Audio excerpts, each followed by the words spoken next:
Hey, what's up? It's Matt McWilliams here, and today I want to talk about closing the gender gap in affiliate marketing.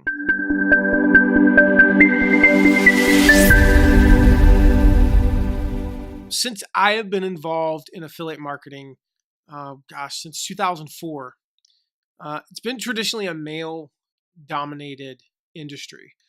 Now, that has begun to slowly evolve over time. But for the most part today, if you look at leaderboards, if you look at like affiliate, product launches and big, affiliate leaderboards and, who's out there doing them, like the top affiliates. I look at all these launches. I follow all these launches and 8 to 9, sometimes all 10 out of the top 10 are men. Now, as a dude, like anybody, I love getting together. We have game nights, as a family and with our friends and family. And I love the battle of the sexes. And when I'm on the guys' team, I want to win. And it has nothing to do with gender, though. It has everything to do with the fact that I don't like to lose. I want to win. But I love that as much as anybody. But the fact remains that, especially since having a daughter, this past weekend, I'll tell you, like one of the coolest things was she's on an academy soccer team, so it's an advanced level, extra practices, and they're better now because they've been doing this longer. Well, in order to find teams for them to play at that age without traveling, which they don't want to do with 6-year-olds naturally, they basically what they do is they just bump them up 2 levels, and so they play the rec teams that are 2 years older than them. And we get there, and as we thought might happen, it was the coolest thing. It was basically boys versus girls. And that team, even though it's a co-ed team, it was all dudes. And they're playing against these girls, and like the girls totally smoked them. I think they won 5-2. And it was fun to watch, right? Not just because it's my daughter. Like, I just think that's cool. And I know that one of my missions, it may seem strange, because of the fact that I'm a guy, one of my missions has been to really empower more and more women to get into affiliate marketing and to start seeing more women up there. And I'm excited for so many reasons, one of which I just think it's the right thing. I think it's about time. Two, it does. Like, you might be a woman and you're down there and, you're not even on the leaderboard, but you see those names and go, oh, okay, I'm so used to, being all guys. Like, okay, this is possible. And so I was reading an article recently. I've actually tore out some pages here that I'm going to go through as we do this. But I read this article about, in 1995, Linda Babcock. She was an assistant professor of economics at Carnegie Mellon University. And we hear about these things, we hear about the gender gap, we hear about the pay gap, and we hear about, the glass ceiling and things like that, all of which are true. But Linda shared some interesting insights into that I think apply for the women out there. And you know what we're going to talk about, because it'll be, as I was prepping for this, I realized like there's more to this. We'll talk about that tomorrow. But Linda, what she did, here's what she found. She said, felt like to the women that they were denied the opportunity to teach because of their gender. They felt excluded, as though the department was being run like an old boys club, so they asked Babcock to look into it.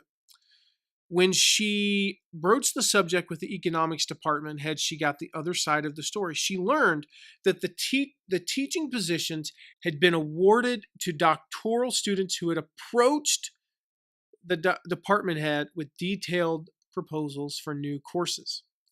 All the students who did this happened to be male. Skipping forward, the problem was that women didn't ask. The men were granted teaching assignments because they asked for them. So, went on to find that salary. So I'm going to skip ahead here. She wanted to know more about asking.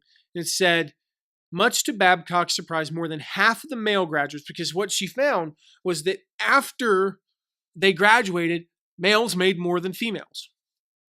Like, they graduated from the same program, regardless of GPA, regardless of whatever, males made more than females. So why was that? 57% asked for more money. 57% of the males asked for more money, but only 7% of females had.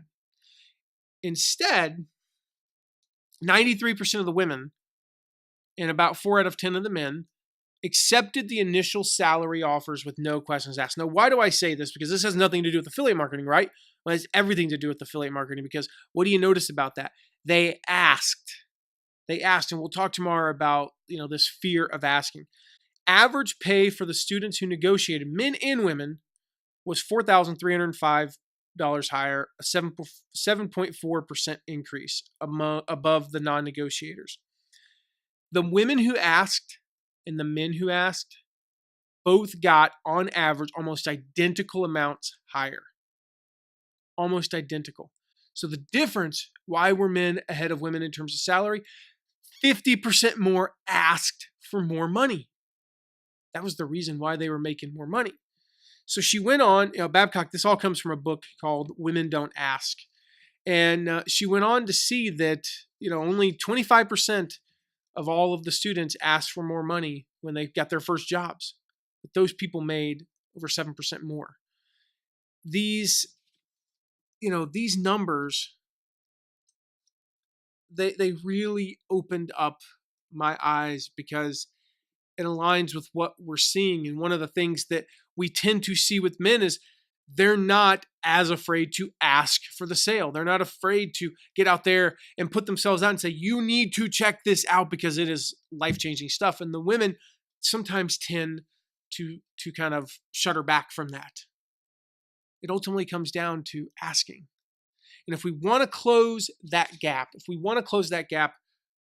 we've got to understand the importance of asking.